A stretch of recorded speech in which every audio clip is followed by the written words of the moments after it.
Halo teman-teman, pada video kali ini saya akan membahas tentang prinsip memori desain pembelajaran pada mata kuliah desain pesan pembelajaran.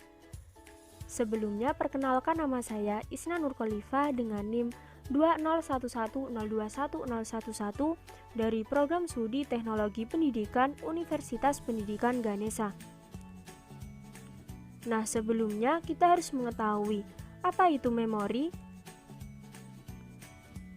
Menurut Bruno pada tahun 1987, memori atau ingatan ialah proses mental yang meliputi pengkodean, penyimpanan, dan pemanggilan kembali informasi dan pengetahuan yang semuanya terpusat di dalam otak.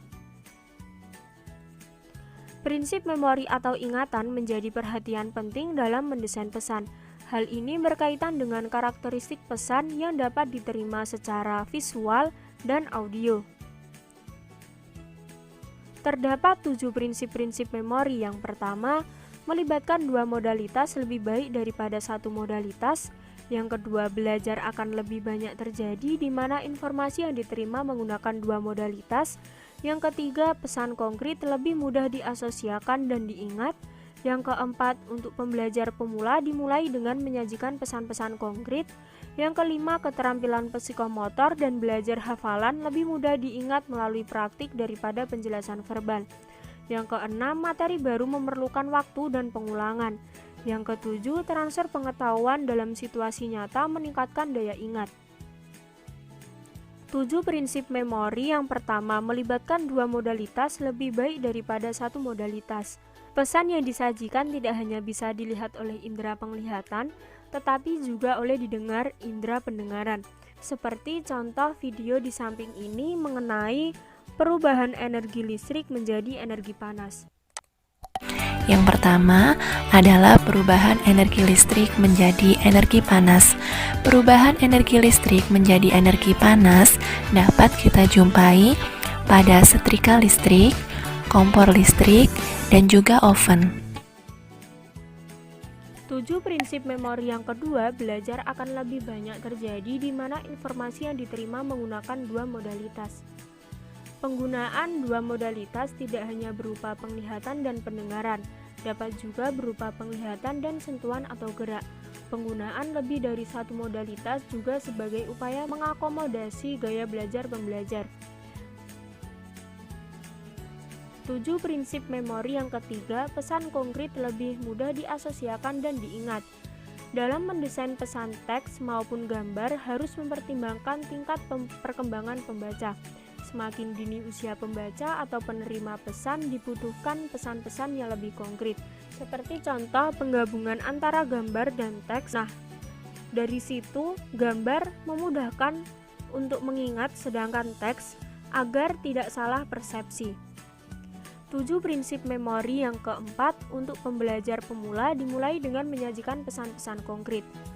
Untuk pemula disarankan menggunakan pesan dalam bentuk contoh-contoh, ilustrasi, analogi, model, dan diagram.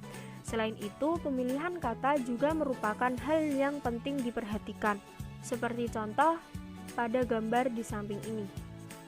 7 prinsip memori yang kelima, keterampilan psikomotor dan belajar hafalan lebih mudah diingat melalui praktik daripada penjelasan verbal.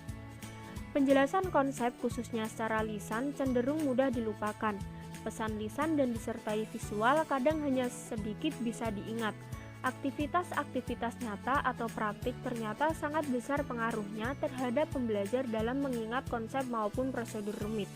Hal ini dapat dicontohkan dengan gambar di samping ini, seperti siswa yang sedang melakukan praktikum di laboratorium.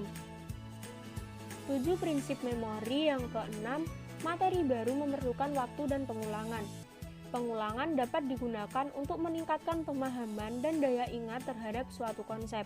Penggunaan prinsip ini mesti berhati-hati agar tidak terkesan monoton. Seperti contoh di samping ini, pada pengulangan teks tentang bunglon, proses pengulangan ini memerlukan waktu dan cenderung tidak sekali baca. 7 prinsip memori yang ketujuh, transfer pengetahuan dalam situasi nyata meningkatkan daya ingat. Pembelajar disediakan kesempatan yang luas untuk memanfaatkan atau transfer pengetahuan sikap, dan keterampilan yang telah dikuasai dalam situasi yang berbeda. Aplikasi prinsip ini adalah dengan pemberian tugas-tugas, latihan praktik, eksperimen, maupun pekerjaan rumah. Seperti contoh di samping ini, saya memberi contoh pada eksperimen sains. Itu saja materi yang dapat saya sampaikan. Kurang lebihnya saya mohon maaf dan terima kasih.